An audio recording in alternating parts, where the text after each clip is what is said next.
Welcome back to the 504 Core podcast. We're Zack Nagy today. Hopefully, Corey, he's coming in from Colorado. Hopefully, he'll be able to join us for a little bit as well. Zack, what's been up? A lot of LSU stuff has been going on. Yeah, I mean, we're fresh off of a A&M loss, unfortunately, and I had the opportunity to go to College Station, check out the scenes, and see what everything was going, see what was going on out there, and it was a fun atmosphere. Obviously, LSU took the L, but big time learning experience for that program, and they're going to be idle this week, obviously, and then shift focus to next week at against Bama at home, and it's the biggest game of the year. It's a college football playoff elim game, so a lot to talk about on that front with both those games, and like you said, we'll hit on some recruiting and other stuff as well, but some busy times right now in LSU sports. Yeah, what was Kyle Field like? I've always wanted to go. It seems pretty electric.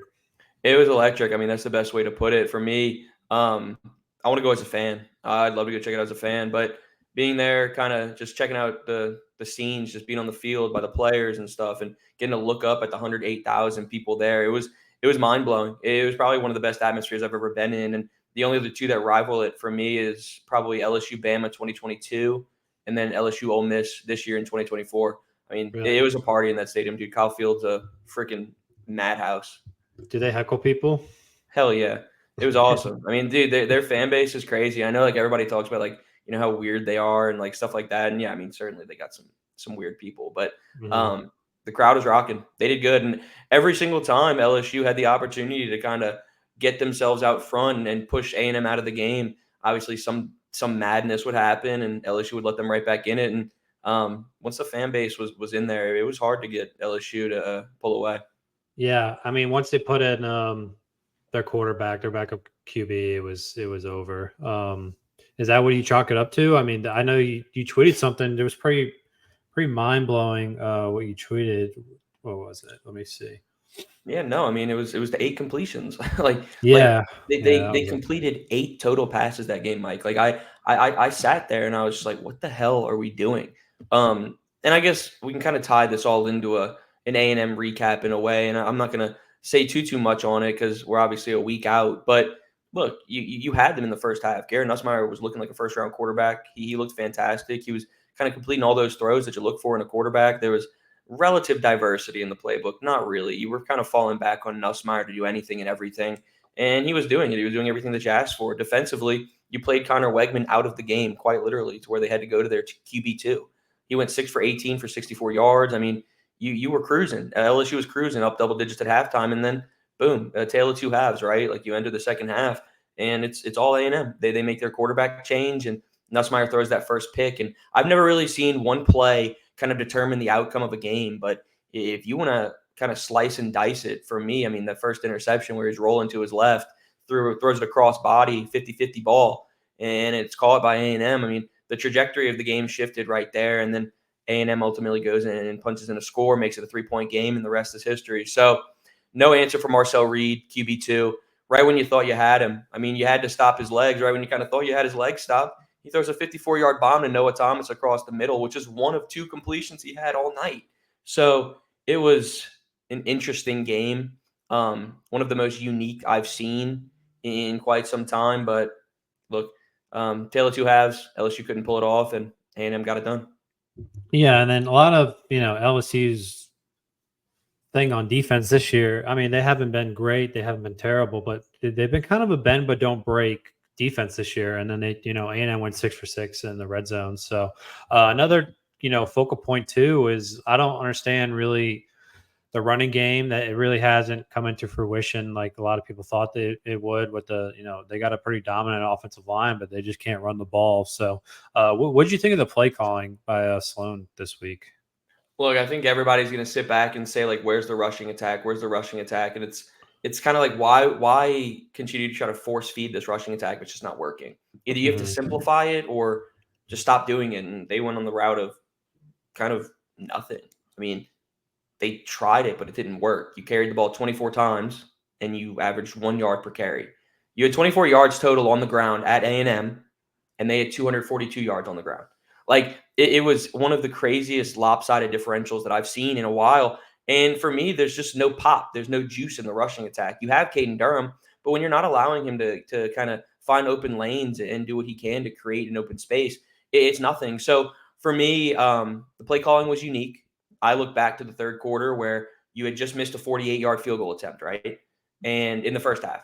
And then you go and you have third and long and you run it right up the gut with Caden Durham for a loss. So again, you go to kick a 49-yard field goal attempt that's short. So for me on that third down, you put the ball through the air, put it in Nussmeier's hands and try to give it to Aaron Anderson, your reliable third down weapon. But instead they run the ball at the gut. So yeah, I mean, I hear where you're coming from because I know we've talked in the past with the play calling not being necessarily diverse or not necessarily being timely. And I think A&M was a direct result of that. Yeah, one thing I've noticed too, they love to throw to the sidelines instead of just going over the middle. I mean, you referenced it. Aaron Anderson scored on a crossing route. Like, just go over the middle. I don't understand. Give these guys space. I mean, the sidelines is kind of a defender, right? I Do you know mean, how hard those throws are? Like those are like NFL like throws. Like I know obviously if you're throwing a screen, that's not the most difficult throw in the world, but most of the time when you're throwing all the way to the sideline, that's still like a 15, 20-yard throw where you have to beat the defender. And like you said, the sideline's also a defender, so it's technically double coverage in a way. So yeah, go yeah. across the middle, and we saw that with Aaron Anderson.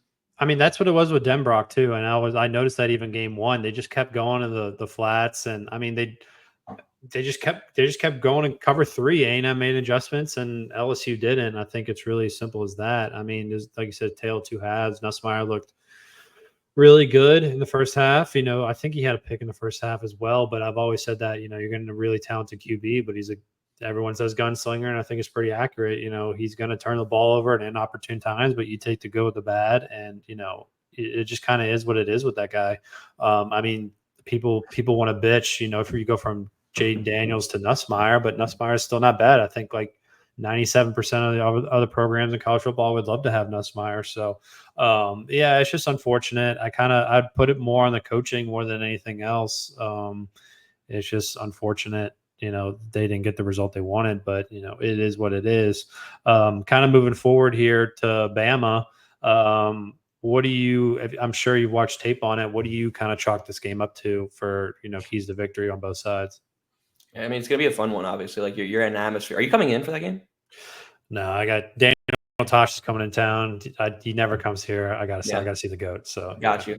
No, I mean it's obviously going to be an electric atmosphere in Baton Rouge. Like they even have game odds or like odds for college game day, and right now LSU is the leading favorite for college game day to come to Baton Rouge next weekend. So it's going to be an electric atmosphere. But when it comes to the on-field perspective, you have to stop a dual threat quarterback in Jalen Milroe, and we've seen LSU handle business in that regard. If we want to use the second half as an outlier and throw that in the rearview mirror and forget about that one, they did well with containing Lenore Sellers to a certain degree. Obviously, he got hurt at South Carolina. They stopped Taylon Green, who, in my opinion, is one of the better dual threat quarterbacks in the conference. So they contained him, and now you go again. You got another dual threat quarterback that you got to try to stop. So Whit Weeks is going to have a day. He's going to have to play the running lanes. He's going to have to play the run gaps. He's going to have a fantastic day at the office for them to come out with a big-time win. Braden Swinson's obviously going to have to wreak havoc in the backfield. But for me, I really just don't want Jalen Milroe to exploit the secondary. Ryan Williams is a tank. Obviously, the youngster. I'm not going to say how old he is because if they say that again, I'm going to blow my brains out. But look, you got a youngster who's really cutting up right now for Bama, and he's becoming one of the top wide receivers in the SEC as a true freshman. So LSU secondary shaky. And for them to come out with a victory, you really have to contain them through the air, but you also just got to make sure that you can stop Jalen Milroe to a certain degree. And then offensively, keep doing what you're doing. Obviously, you want to diversify the playbook to a certain degree, but if it's not working, don't force the rushing attack. Allow Garrett Nussmeier to do what he does best. And for me, I want to see more screenplays. I know Brian Kelly's talked about how they're not a screenplay offense. They just don't have that kind of thing in their arsenal just yet. But get the ball to your playmakers in open space. Let them do what they can. And don't fall back on Nussmeier to make the tight window NFL-like throws. Get into open space. Go across the middle, like you said. And offensively, you'll put your team in position to be successful. But it all comes down to defense. Do you think Whit Weeks is the guy? I mean, I'm a big Whit Weeks guy. I have been since he was last year. They underplayed him last year, and then when he did play, he did make a lot of plays. He's one of the few people who did make plays, but I feel like a lot of the angles he takes aren't really, good. To put it frankly, he will miss tackles. He will take bad angles sometimes, but he makes plays, and that's what this defense needs. Do you think he's really the correct guy to spy Milroe? I think it'd be more of like a Sage Ryan kind of player, like someone with a lot of speed and all that. Do you think Whit Weeks is that guy? Depends on the defense that you roll out. If you roll out a 4-2-5 and you have somebody like Sage at the star position, you could do that. But if you continue going, if you go with a 4-3, it's going to have to be weeks. So it depends. It depends on which defense you throw out there. I think Sage Ryan's a guy who's a reliable tackler. I know he's a pinata. He's a guy that everybody wants to just hit and talk crap about all the time. And Brian Kelly's talked about that as well. He said that about Sage Ryan and Major Burns. But I love it. I mean, I think if you have Sage Ryan spying, that's a successful spot. I think if you have Whit Weeks trying to spy, it could be a recipe for success too. So it's just whatever defense they roll out. Either way, I think you just got to do everything in your power to keep him in the pocket. Because once he starts scrambling and using that kind of like ability to get out of the pocket and then throw it elsewhere and use his legs, it's a recipe for disaster.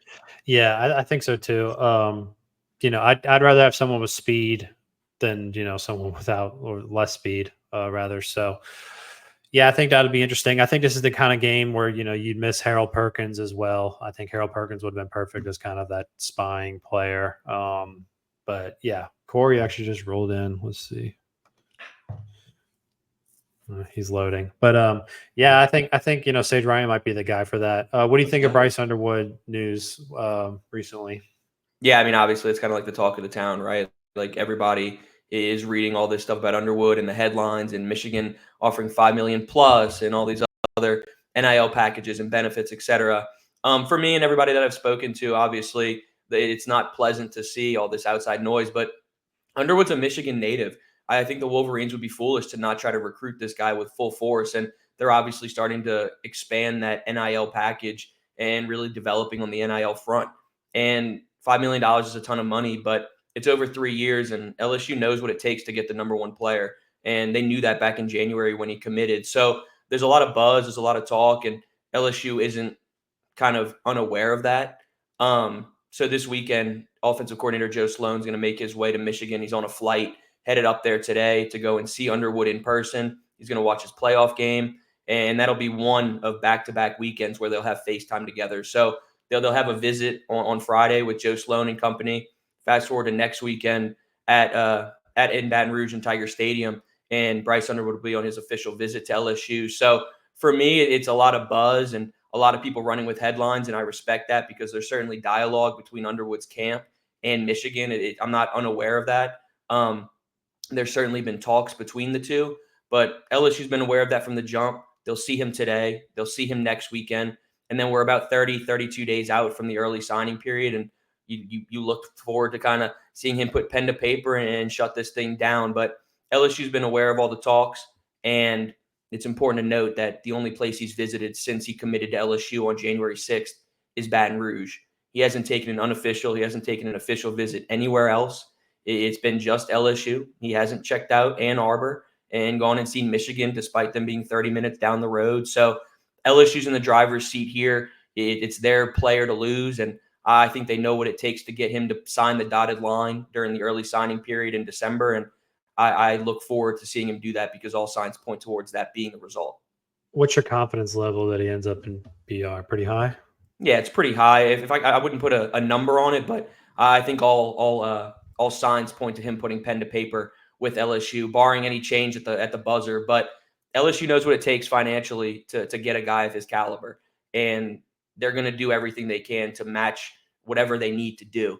Today will be a big time kind of opportunity for LSU to see him in person, and then next weekend in Baton Rouge is where you kind of try to solidify things, shut down the noise, and kind of silence all the Michigan buzz, all the Michigan chatter, and get things locked in because Bryce Underwood, in my opinion, is a program-changing player. He's a unicorn, and to get him in Baton Rouge is just about as big as it gets. You haven't had a recruit that big in quite some time. I mean, looking back, maybe like Leonard Fournette, et cetera, but you've never had one at the quarterback position like this. So to get him on campus is fantastic, and they're going to do everything they can to make sure that happens, according to what I've been told.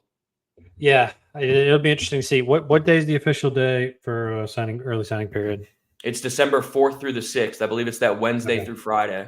Do you think there's any chance he'd push it back coming from the latest news? No. If he wants to become an early enrollee, he has to sign during that early signing period, and all signs kind of point to him being an early enrollee along with Harlem Berry, DJ Pickett, etc. Yeah. All right. Well, that sounds good. What's up, Corey? What's up, guys? This is fantastic. Let's do all that recruiting stuff. Get all that at the put that in the Yeah, rearview mirror. all that fun How, stuff. how is the Shining Hotel? Oh, it was fun, dude. It was beautiful. The sunset was spectacular. The mountains were gorgeous. The drive was incredible. I mean, I had a couple of ghosts. I was trying to talk to them. They gave me some tool to talk to them. I don't know any about all that stuff. I didn't feel anything or anything, but it's You didn't feel good. like it was Food was haunted? good. You didn't feel like it was haunted? Might have been. Might have been. I wasn't going to stay there to find out, like, too long. You know, Yeah. there's But no, yeah, there's no kid jumping on my bed or anything. If you're asking that. Ugh. nice. All right, we can talk. You want to talk a little Pels real quick? That's some depressing news. Did you see the news? Wow, with Herb McCollum. Jones out 2 to 4 weeks. CJ McCollum out 2 to 3 weeks. Your New Orleans Pelicans injury report starting five. You ready? At point guard, you got the DeJounte Murray. At shooting guard, you got TJ McCollum. At small forward, you got Herb Jones. At power forward, you got Trey Murphy, and they don't have centers anyway, so you don't need a center for your Oh my injury. God, I forget about Trey Murphy sometimes. Jesus Christ. Jesus You have four Christ. of your best seven players hurt. I love it. We're in mid-season form. Have you watched them at all, Zach? Yeah, I've been a little upset watching. Obviously, I mean Zion's so sporadic. It just I can't even watch now. I mean, I'm not gonna watch them until I'm going on Sunday. I'm gonna be there in person on Sunday. But other than that, I ain't watching. Yeah, college I'll be basketball. there Sunday too. Yeah, that'll be interesting. I don't know what to make of this team already. It is like Corey said, it's very depressing. So It sucks. yeah, dude, is it a medical staff or is it just like someone's got a voodoo doll just poking it constantly? Might be Corey. both. Yeah, It that's what might they be would both. are. I mean, Oshner's terrible. You look at the Saints. I, I have a theory, Mike. I don't know if I should say this theory on this podcast. I told you my theory. I don't know if it's true, but like there might be something in New Orleans that people get hurt more somehow. I don't understand it. I really don't. The Saints don't have a starting cornerback right now because of injuries. They've been hurt more than any team in the NFL. And then you got the Pelicans, they're hurt more than any NBA team, right? So it might be something. I was hurt when I went down there for a week, and I come back up here and I'm completely fine. I mean, I Because don't know what it is. you're eating fried food and drinking every day. That's what you're Yeah, doing. that might be it, dude. That might be it. Yeah, I I don't know. just, LSU oh, seems to be doing good. Knock on wood. Not yeah. really. There's I not a lot of mean, good You don't food think? on Baton Rouge. Harold So. Perkins out for the year. John Emery out for the year. Jacoby and Guillory out for the year. Yeah, I mean Tyree Adams is hurt. I mean, you got guys who are banged up, but That's like four guys. I feel like most teams got about four Yeah, guys. but you also got to think about it. Baton Rouge doesn't have a lot of good food. that It's too. not I agree terrible. with that. So it's It's Baton probably Rouge okay. is Baton Rouge is a confused Labrador Retriever looking at two balls in Lafayette, New Orleans, and they don't know. Oh, Cajun Creole, Cajun Creole. Which way do I go? They You don't have got a their own point. culture. that's what you chalk it up to. Yeah, there you go. I don't know, Yeah. man. Well, you said Lafayette 7-1 Cajuns. Me and Zach Hey, pumped hey, about that. 6-2 Tulane Green Wave. Yeah. Second, they're second. If Boise State loses one more game, they're the leaders in the college football playoff race, according to the whatever ESPN You think the FIP. Cajuns get a look? Maybe. No, because Tulane beat them, Okay. and they play in the Sun Belt. And then what was the It's loss? It was Oklahoma and Kansas State. Yeah, they should have beat Kansas State, dude. No, Yeah, I watched Kansas that State. one. UL Yeah. should have That's beat well they Tulane. I won. can make an argument for that too. Y'all lost by like 10 points. I don't want to hear that. Wooldridge was terrible. Yeah, I don't know. I think there's a lot more football left. I think a lot more bullshit's going to happen Yeah. between it all, but we'll see with that. Yeah, Zach, have you been watching UL or you've been kind of just keeping an eye Watched on them a little bit. I mean, Woldridge is a decent quarterback. I watched that Texas State game. Dude, they were underdogs in that game going into it. Texas State had high potential to start the year. They did, but they're 4-3 right now. Like I know it was on the road in San Marcos, but I still wouldn't have put UL as underdogs for that. But obviously, whoever bet on that made some money on the UL front. But solid team. I mean, obviously, like Corey said, if you're looking at teams that are college football playoff eligible, it's going to be Tulane over them, unfortunately. Yeah. We got Boise State. and then They'd have to Army. lose. But you got Army, Navy. But Tulane's going to play probably both of them. They play Navy in a couple of weeks, and they play Army potentially in a championship. So Yeah. And then Yeah. Memphis, another team to look at. Tulane has to play them. So that's the thing about the American. As shitty as the conference it is now, you still they got 4 of the 5 teams that can make the college football playoffs. That's crazy. Yeah. What's the temperature at LSU right now about CFP, or are they just kind of breaking it down one game at a time? It's a week by week thing. I mean, if you win out, you have a pretty good chance to make it, but you have to win out. They're favored in 3 of the last 4 games, other than Bama. So I mean, If you win out, you can make the SEC championships though. Wait, what? If you win out, you can make the SEC championship. Yeah, there's so much parity in the SEC right now. Like you anything can happen. Obviously, a lot of dominoes would have to fall in LSU's favor, but there's a chance that they can make it. I mean, it's not out of the cards. You control your own destiny in a way. You win out, and you have a pretty good chance. Someone asked me this the other day, like, who do you think's the best team in college football? And I was like, I really don't know. Who's the best team in college football in y'all's eyes? I genuinely don't know. Stole Georgia. Yeah, I lean toward Georgia, but I look at it from like a experience perspective. Like Kirby and them have been there, done that. So when you kind of have those bigger games, they have that experience factor. Georgia. Damn. Are you gonna say Ohio State? I don't know. I don't really trust Dylan Gabriel, but Oregon is good. Texas is good. I mean, I think it's those 4. Well, Miami just gets freaking lucky and bailed out. I don't believe in Miami. Unfortunately, I don't believe in Miami. But I like the call of you got your Georgia, your Texas. I guess Ohio State. And in Oregon. I like Dylan Gabriel, but do I trust him in a CFP semi? Do you trust Will Howard? Exactly. That's where I just don't know. Probably Georgia and Texas. I trust Cam Ward. I do. As much as problems Miami has and they should have lost. Dude, if that game's close, Miami's going to find a way because of Cam Ward. And the refs. Yeah, well, they're paying them off, man. Favor, bro. Yeah. In their favor. They were like, hey, do you like Georgia or Oregon? I'm like, no, I'm not. I can't like Oregon until they do it. So, Hold on. We got off topic with the Pelicans. I love Dan Lanning, by the way. I love you talked about how depressing it was, Corey, and then now yes, but we okay. need to have a serious conversation. We do. I have to pop off in 4 minutes, but I want to hear what you have to say. Willie Green, all right, is he on the hot seat? In my eyes, yes. In David Griffin's eyes, no. That's all I'm going to say right now. Well said. Well said. What about you? Yeah, I mean, for me, I have him on the hot seat, but my opinion doesn't matter. I'm so kind of done with the whole saga. I feel like we've had this conversation so many times, and it's just not going to happen. It's just not going to happen. You know who I think should be in the hot seat? I love Gayle, but Gayle Benson needs to be on the hot seat. She needs to just give it to Todd Graves. Todd Graves is worth $7.1 billion. Give him a package to own the Saints and the Pelicans. All right. $6 billion, $5 billion, make it a package. Give him a deal because he's from Louisiana. He's going to keep the teams in Louisiana. She ain't gonna give a deal.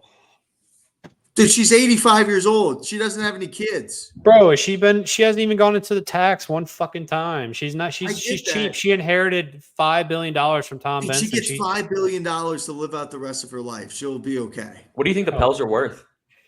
About 2-3. It'd probably That's be a how package. yes. Yeah, it'd be a package deal, I think. Look, I don't know if Todd Graves is worth what they are separate. Because the Saints are worth about 5. Hold on, I'll tell you right now. Damn, dude. The Saints are worth about 5. Guess. Hold on, ready? Let's go. NBA worth. NBA is definitely a lot less. Oh, for sure. No, but Gayle is not like she built that facility to get away from the Saints for the Pelicans, and everyone's like, oh, amazing. What she's thinking now, like $4 million, like the vet minimums like that. I mean, it's just crazy. Like she just hasn't been willing to spend money, and David Griffin's alluded to that every single year since he's been there. Pelicans are 3. That is insane. That's actually insane. That's what I'm saying. Like Gayle's gonna have to cut Todd a deal to get both teams, or Todd's going to need to hold on, get He could always get investor partners as well. It's not yeah. just doesn't have to be just him. So yeah, I don't know, but yeah, Gale's probably not going to sell. At least I don't think. But Saints are 4.4. So I that's thought Saints would have been more. That's $7.5 billion, and Todd's worth 7.1. So, but me saying $5 billion for both of them, that's cutting a deal. And look, Gayle's 80 something years old. She's got 10 years left. She doesn't have any kids. Dude, she's not giving any money to anybody except the city. So that $5 billion that you get for both teams goes to the city. Dude, that would be nuts.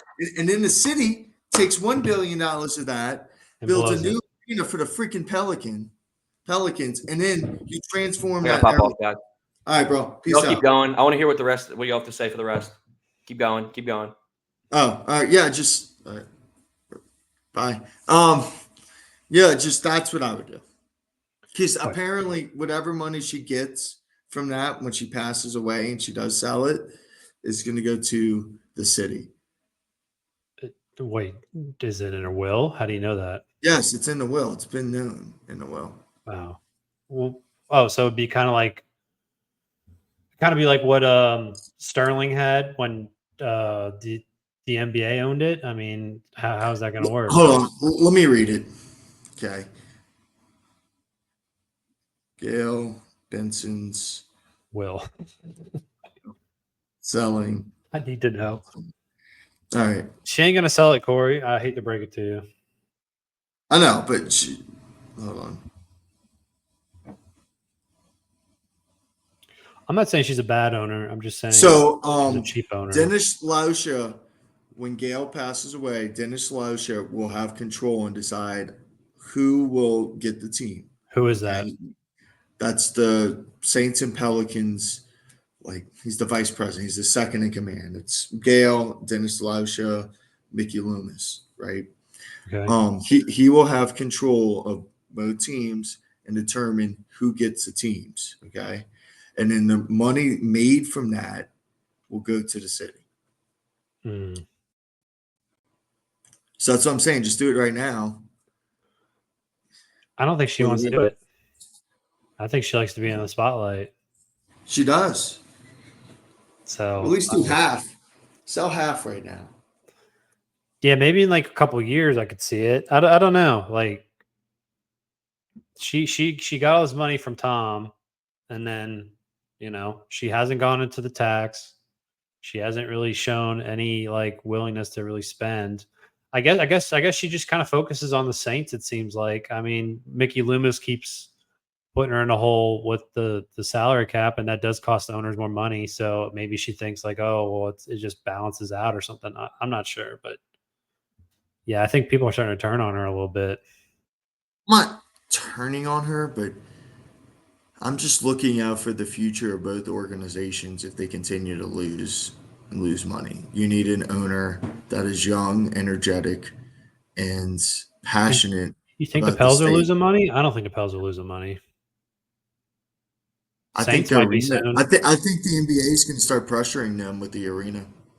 Like to upgrade it, or just? Yes, yeah. It's the worst arena in the NBA. It's an eyesore. The blender. It's terrible, dude.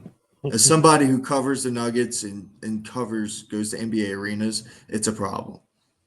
Yeah, I don't know. The Superdome's incredible now. By the way, the Superdome.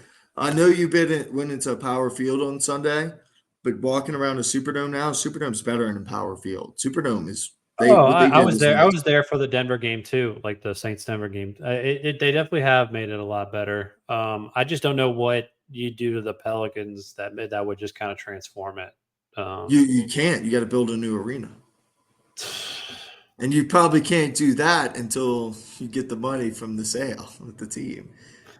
Yeah, I don't know, man. The Pelicans are infuriating to me. It just seems like it's literally been the same shit since Zion's been here. It literally has. And dude, look, and Zion, he looked good the first Golden State game in the first half when he was pulling up, hitting jumpers. But has he somehow become guardable. No, I think He's not it's a shooting well. spacing issue. I think it's a big spacing issue. They don't have any shooters. I mean, their only shooter right now is Hawkins, and then everyone else is. Well, you have to start Hawkins now. What's your starting lineup? Jose Alvarado, Jordan Hawkins, B.I. Zion, and what? Fucking Dice, Dude, Tice whatever is his name is. terrible. I Tice. And you got I was kind of waiting before the season. I'm like, how long is it going to take till I turn on Tice? And I'm already there. He's fucking terrible. He can't do anything. Like, I mean, I know starting Missy is kind of like a whatever, but he's shown more of a willingness to defend and rim run. But Tice can't do anything. I think the reason I don't like Tice that much is he can't. He takes these stupid shots. He's taking 2 or 3 threes a game. Like, bro, that's not your game. It never has been your game. I don't understand what he's doing. some of these guys like James Robinson Earl. Like, why do we cut Matt Ryan? Yeah, Trey Jameson? Dude, Jamal Cain, Brandon Boston Jr. yeah, it's just injuries right now. But yeah, they're on a slippery slope.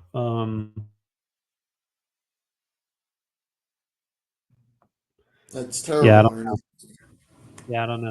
They need to figure out something. The thing I've been kind of clinging on to is it's probably not the best thing to cling on to is the Bucks pick. I mean, we got their pick of his top 4, and they don't look very good right now. So I've been saying in pods in the past, the Bucks future is pretty promising.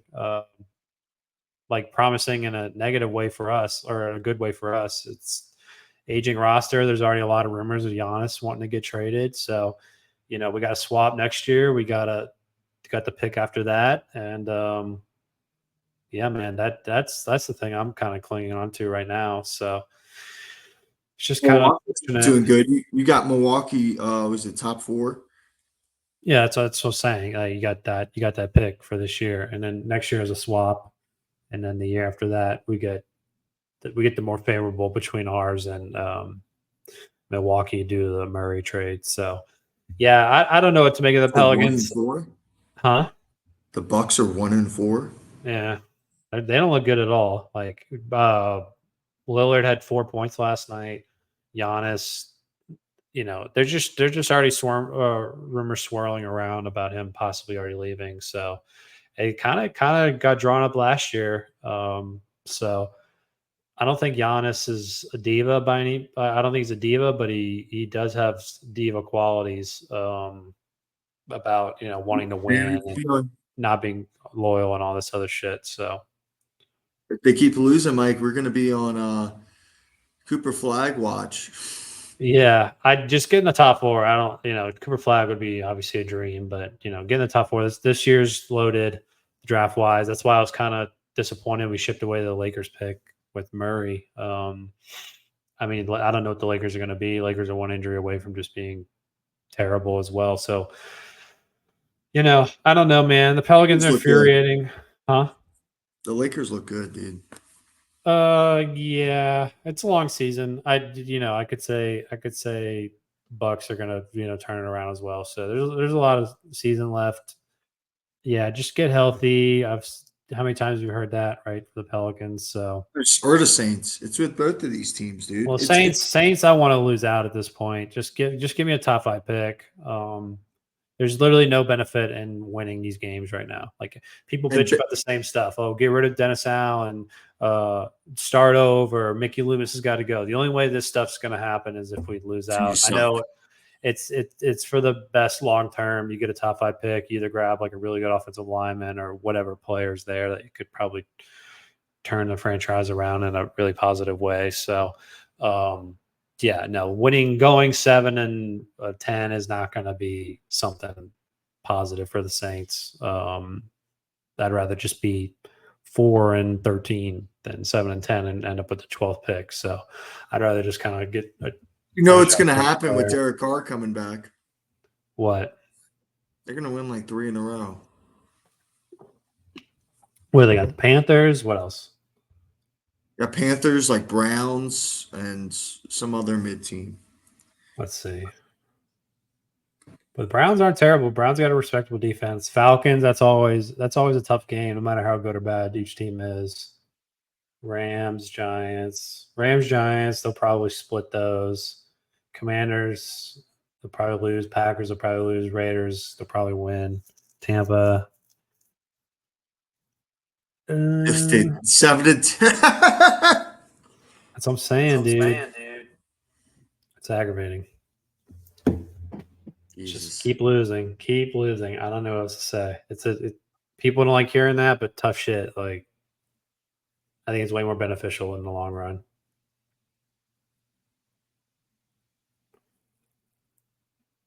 Sweet, dude. Okay. Wait, what? You cut out. Just talking about, if you want to talk about the Nuggets a little bit, Nikola Jokic somehow keeps getting better, Mike. His first 4 games, triple-double. Second game, 40 points. Third game, 40 points. Fourth game, triple-double.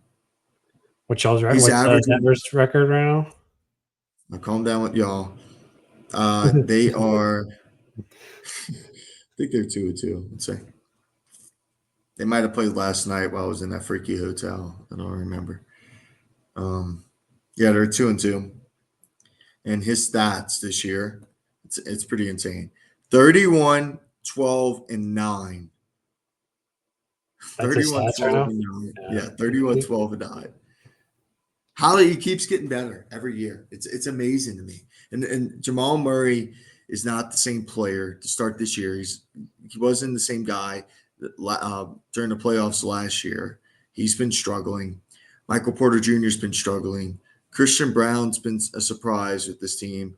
Westbrook had 22 points off the bench. He'll do that every once in a while. So people hate the Westbrook move. I don't mind it because he's an improvement over Reggie Jackson, and they need bench scoring. I'm okay with Westbrook.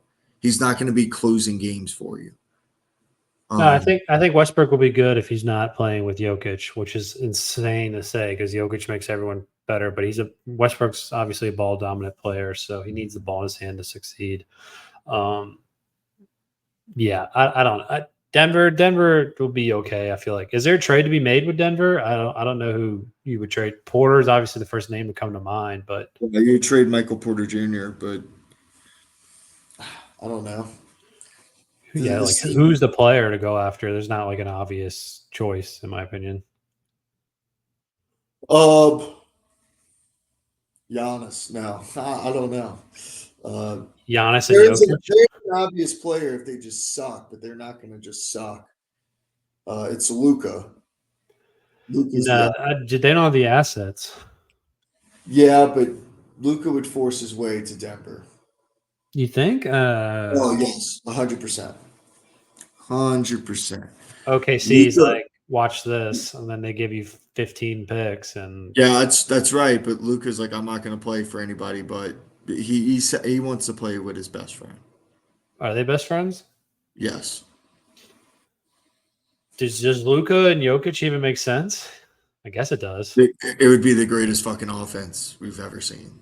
Yeah, and then give up 1 million points. I'm betting that over every time. That's free money. Yeah, you just need shooters and defenders around them. Sounds really simple, but I mean, 2 best players in the world. Who would you put? Aaron Gordon and Michael Porter Jr. in that trade, and then you'd put Murray. You'd put Murray. Murray and Porter Jr. Yeah, because you need Aaron Gordon for defensive purposes. Yeah, and then you would have Luka, and then you just go get 3-and-D guys for your wings. Yeah, that would be fun. I don't think Luka's going to request a trade anytime soon, though, considering their recent run in the finals. So we'll see. I don't know. The NBA has so much parity, man. Like it is. I'm waiting to see. I'm focused on the Pels right now. I don't know what to make of this team. Yeah, we'll see, man. Anything else you want to talk about? Yeah, you want to go through some college football games this Saturday? Yeah, sure. Let's see. Boise State tonight, San Diego State. Have you looked at the spread on that? It's kind of wild. No, what is it? 24.5, Boise State. Jesus.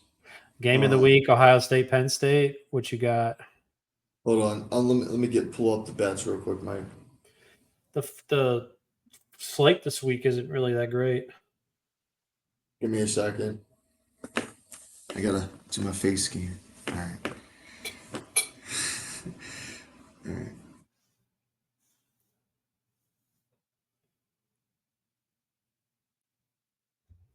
Let me in. All right, now. All right, just tell me the slate, and I'm just gonna tell you. All right, best games: Ohio State, Penn State, Duke, Miami, Air Force. All right, Army. so let's go. I got Penn State over Ohio State. Taking the +3, or you just do money line? +3. Okay. All right. I got Miami over Duke. Okay. Ole Miss, Arkansas. Where's it at? I think Arkansas. It might be.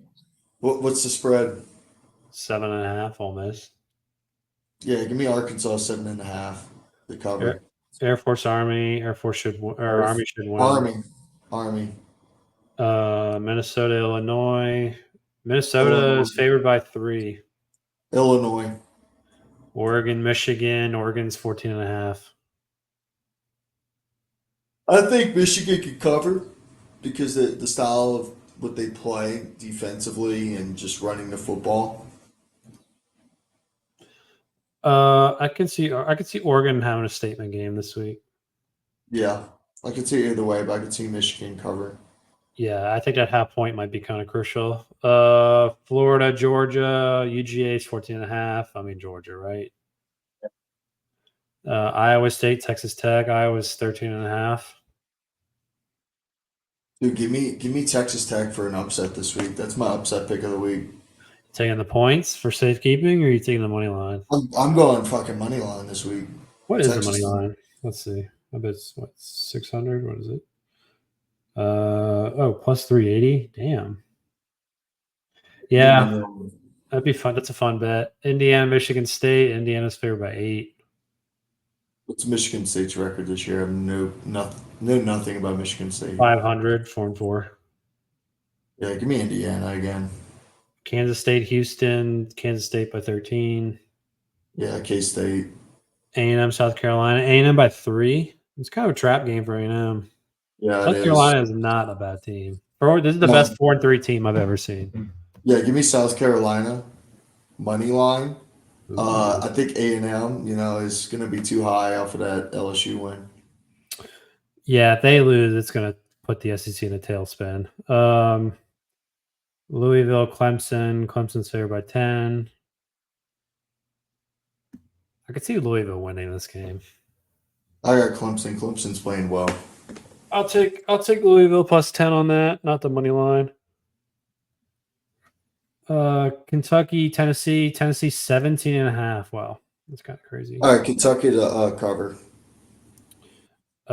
Pitt, SMU 7.5. Oh, that's 2 undefeated teams, huh? In conference play, I think. SMU 7-1. Pitt 7-0 though. Give me Pitt. Where is it at? I think it's in SMU. It doesn't matter if it's in. All right, give me Pitt. Yeah, I'll roll with Pitt as well. I would say Eli Holstein, baby, Zachary quarterback. Eli Holstein's leading. How's he been playing? Has he been good? He's been good. He's been really good. Yeah, he was all that coming out of high school. Yeah, that's about it. The slate's pretty average this week. There's really, outside of Penn State, Ohio State, there really isn't kind of like a banger game. I guess they kind of figured Oregon, Michigan would be a better game than what it is, but Texas A. I mean, there's a lot of sleeper games, but there's not like a. It's not bad. I mean, the Ohio State, Penn State games could be good. Kentucky, Tennessee, solid. A&M, South Carolina. Yeah, but there's no like crackerjack games like Ohio State, Penn State, but we'll see. I'm trying to think what else. You want to do a Saints play? I do not. I don't want to bet on that game. It's the Broncos Ravens game. I've been, obviously covering this game all week. It's going to be an interesting one just because the Broncos defense third in the NFL in total defense. They really haven't faced a dual threat quarterback, and the Ravens have scored on everybody this year. I believe they're first in the NFL in points and yards.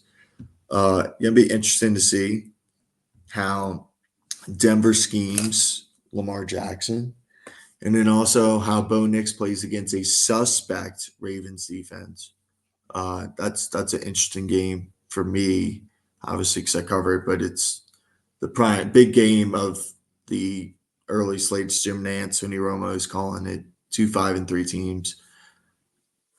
So we'll see. That's game of the week, I'm assuming, the noon game. I think so. Colts Vikings at the night game. Bucks Chiefs. Ravens Thursday night next week. Yeah, they got some decent games.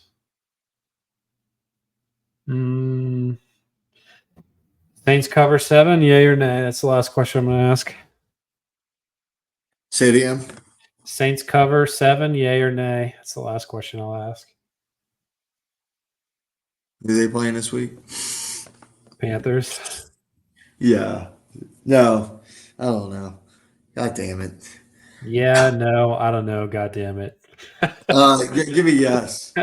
That's a typical Saints response.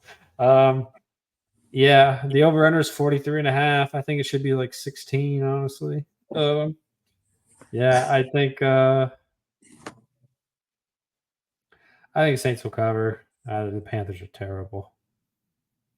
Is Bryce Young playing this week? Yeah, revenge game. Derek Carr. This is the most frustrating injury I've ever had. Oh, cool. Great. All right, bro, let me go. Wait, I got to read this. Why Fulgham is an all in on Alvin Kamara versus the Panthers. These headlines are amazing. All right, let me go eat, bro. All right. Well, yeah, if you guys can like and subscribe, really appreciate it. And we'll see you soon.